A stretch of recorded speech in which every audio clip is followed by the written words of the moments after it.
Amigos de Agenda Parlamentaria, seguimos con nuestras entrevistas aquí desde el canal del Congreso. En esta oportunidad nos acompaña el congresista Rubén Coa Aguilar, representante por la región Cusco. Congresista, ¿cómo está? Bienvenido. Muchas gracias, muy agradecido como siempre, ¿no? Por esta diferencia para hablar de estos temas de desarrollo. El Cusco es sinónimo de gas, ¿verdad? En los últimos años. De ahí tenemos nuestras principales plantas justamente que llegan al país y que van inclusive hacia afuera. Empecemos hablando de este proyecto tan importante anunciado por el presidente Ollanta, el gasoducto surandino, que pronto va a ser una realidad, y sobre todo también el tema de la masificación del gas, ¿verdad? Que es otro, digamos, aspecto que se espera o que se proyecta. ¿Cómo ve usted el futuro del gas en el Cusco? Bueno, en primer término creo que hay que reconocer, hay que saludar y hay que persistir en que este tema sustantivo para el desarrollo nacional, particularmente para un genuino y verdadero proceso de reversión de las condiciones económicas que hasta la fecha se han venido implementando en el sur hacia un contexto en el que podamos efectivamente hablar de un proceso de industrialización, esté presente en la agenda del gobierno del presidente Ollanta. Ha habido un anuncio en abril, entre marzo y abril pasado, de varios temas que tienen que ser profundizados. Eso ya corresponde al sector. El presidente hace bien en comunicar la voluntad política, y la voluntad política del presidente todavía en abril fue que el gasoducto marcha sí o sí, y que un requerimiento para cristalizar este gasoducto andino del sur es la recuperación del lote 88, con cuyas reservas totalmente disponibles para el mercado interno podrían, solamente en esa condición podría ser posible un gasoducto de esta naturaleza. Entonces esta primera voluntad política está señalada por parte del primer mandatario, y entonces correspondía a todas sus entidades operacionales, es decir, los ministerios, los programas y los proyectos, ejecutar, diseñar las estrategias, hacer caminar esta voluntad política. Creo que en esta parte es donde nos estamos quedando un poco. ¿Hay lentitud? Yo creo que amerita mayor comunicación de lo que se está haciendo en este momento. Y el sector tiene que responder en qué situación está en este momento, jurídicamente hablando, este anuncio del presidente de la recuperación del lote 88. ¿Usted siente que el Ministerio de Energía y Minas no comunica mucho lo que se está avanzando en el tema del gas? Yo lo he escuchado varias veces al ministro. El día de ayer hemos tenido una reunión. Creo que los actores que están haciendo el seguimiento pormenorizado de los hechos están informados ciertamente, algunos especialistas también, la gente que está indagando efectivamente, pero tratándose de un tema y un sector importante, creo que haría bien el ministerio en diseñar una estrategia comunicacional, tanto a los medios de comunicación como a la propia población, a las regiones que están aguardando con expectativa el tema, para hacer llegar, para informar permanentemente cómo está este trabajo, y no se especule, no se genere mucha conjetura en torno al tema. El tema entonces de la recuperación del lote 88 es un asunto que tiene que ser más claramente explicado. Un segundo aspecto es el referido a la situación efectiva del diseño inicial conforme fue concebida, no solo ahora, sino hace muchos años atrás, de este gran megaproyecto conocido como gasoducto andino del sur, que saliendo de las Malvinas, de Charate, etcétera, tendría que entonces atender las demandas de regiones y ciudades importantes como Cusco, Arequipa, Puno, Juliaca, y las ciudades del norte de la costa sur del Perú, como Moquegua, Tacna, etcétera. Todos los requerimientos que se tenga en términos de demanda poblacional, de uso vehicular y sobre todo de procesos de reversión industrial, el polo petroquímico, entre otros, las centrales térmicas, las plantas de fraccionamiento, etcétera, etcétera. Personalmente, yo creo que esto solo era posible si es que el diseño inicial era cristalizado tal conforme hemos ido concibiéndolo a lo largo de estos últimos años. Ese gran ducto que salía y que podía desembocar en Hilo o en Matarani para dar luz y forma a el gran polo petroquímico. El presidente ha hecho un anuncio importante en su último mensaje. Ha señalado de que el gasoducto va a tener que continuar esta visión. No renunciamos a la visión del gasoducto para el sur andino. Sin embargo, ha hecho dos anuncios que corresponden entonces ser, digamos, desmenuzados, ser explicados muy claramente por los funcionarios de los sectores comprendidos, Energía y Minas, Petroperú, entre otros. ¿Cómo es que ahora se está hablando de un mini gasoducto que saldría de las Malvinas a Quillabamba? ¿De qué capacidad? ¿Para cubrir qué tipo de demandas? Etcétera. ¿Y cómo es que ahora se está hablando de otro ducto de etano que saldría de Pisco hacia dónde? ¿Va a Hilo? ¿Va hacia Matarani? Etcétera.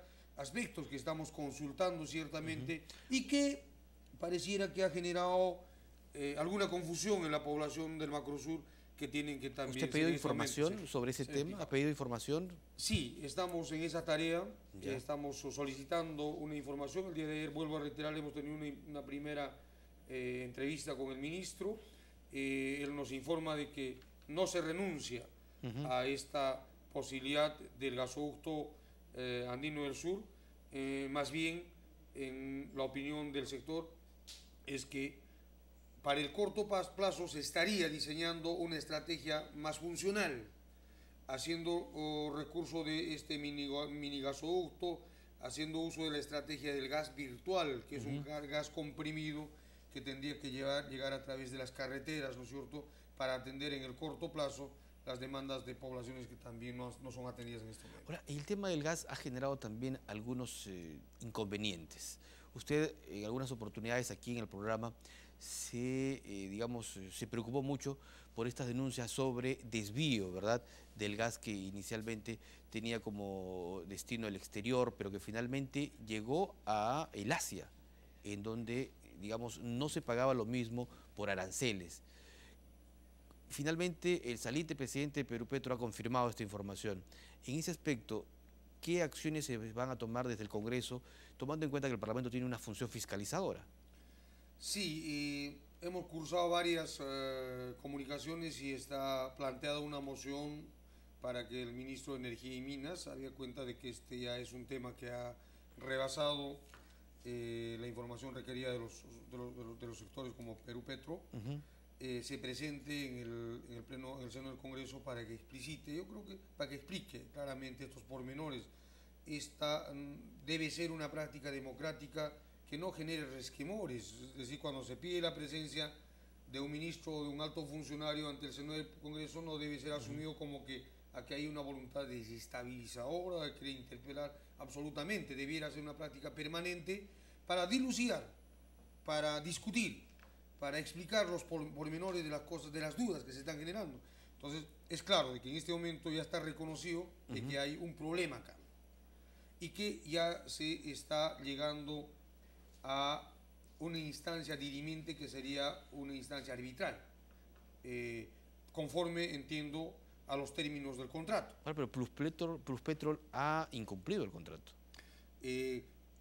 Esa ha sido nuestra lectura inicial. Desde luego que ha habido incumplimiento y esa es también, entiendo, de que es la posición de Perú Petro en este momento. Por eso se genera digamos, una controversia. El primer paso, según el consorcio, debía ser una conciliación. Nosotros hemos observado, hemos cursado cartas, etcétera, a Perú Petro indicando que no corresponde eso porque se trata de un tema mucho más serio. Y entonces el ex presidente de Perú Petro se habría pronunciado, esto también tiene que ser un poco esclarecido, porque o se vaya de frente a un proceso de arbitraje donde inclusive se deba contemplar la posibilidad, dada la gravedad del asunto, si es que no se explica claramente, si es que no se hace todo el tema de la atención de las regalías que no han sido, ¿no es cierto?, pagadas como corresponde, correspondería a la posibilidad de una resolución de contrato. Entonces yo creo que aquí sí, el Ministerio y el sector tienen que tener una posición de firme defensa de los intereses nacionales. Eso ha sido explicado al ministro, el ministro ha señalado de que están efectivamente en ese proceso y aguardaremos cómo se dirime el tema ya en esta instancia arbitral. Vayamos a otro tema que tiene que ver con el Cusco, que es su región, el congresista Rubén Coa. El aeropuerto de Chincheros apunta todo a que va a ser una realidad en algunos años más. El presidente dio el anuncio en su mensaje 28 de julio, el Congreso ha hecho el segundo paso al aprobar este proyecto para la expropiación de terrenos y ahora tiene que venir ya el proceso, digamos, de construcción. Claro, habrán que pagar el justiprecio por los terrenos. ¿Esta es una noticia, digamos, que va a beneficiar a la población cusqueña o es como algunos han difundido en comunicados que hay ciertos problemas en la ubicación, en la zona, los vientos, que afectan justamente a la zona de Chincheros? Bueno, este es un tema que también tenemos que decirlo con mucha franqueza. Es importante que se mantenga en la agenda del presidente. Ningún otro gobierno pasado ha tenido esta voluntad política, porque esta demanda, este gran proyecto era una aspiración permanente, no solo del Cusco, sino del Macrosur, por muchas consideraciones. Primero, porque es el principal destino turístico de nuestra patria y uno de los principales del mundo, el Cusco como región, y entonces hay toda una dinámica de externalidades que han sido generadas no solo en el Macrosur, sino a nivel nacional en torno a este eje central, que es el Cusco en términos de turismo. Hay muchas otras consideraciones y una última consideración que no se ha mencionado con mucha claridad es que el actual aeropuerto ya no presta ninguna garantía en términos de seguridad porque está enclavado en el corazón de la ciudad, que es un valle interandino, Digamos que ha colapsado. Ya ha colapsado, su capacidad de receptividad hace tiempo que ha sido superado también, y entonces entiendo que hay otro tipo de intereses subalternos asociados a grupos económicos vinculados al turismo, ciertamente, que están queriendo distorsionar este debate y este mensaje, aspecto que considero no va a pasar porque no sostienen un debate serio en realidad, ¿no es cierto?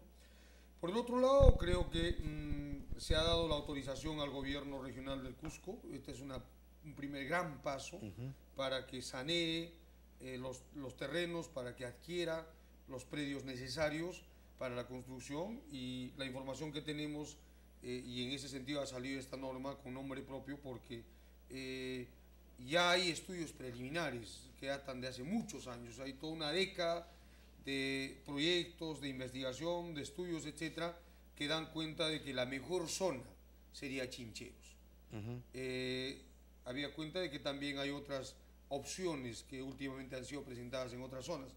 Entonces, si queremos acelerar etapas, quemar plazos rápidamente, creo que se hace bien en ya dar esta facultad para que el gobierno regional, con fondos del propio gobierno regional, probablemente derivados del canon minero y gasífero, compren estos terrenos y luego tengan que estos ser trasladados al Ministerio de Transportes para que se dé paso a las siguientes etapas que serán la formulación de los estudios y ojalá en el mediano plazo la ejecución y la construcción de la infraestructura del nuevo aeropuerto. Que es un tema vital para los cusqueños, ¿verdad? Fundamental.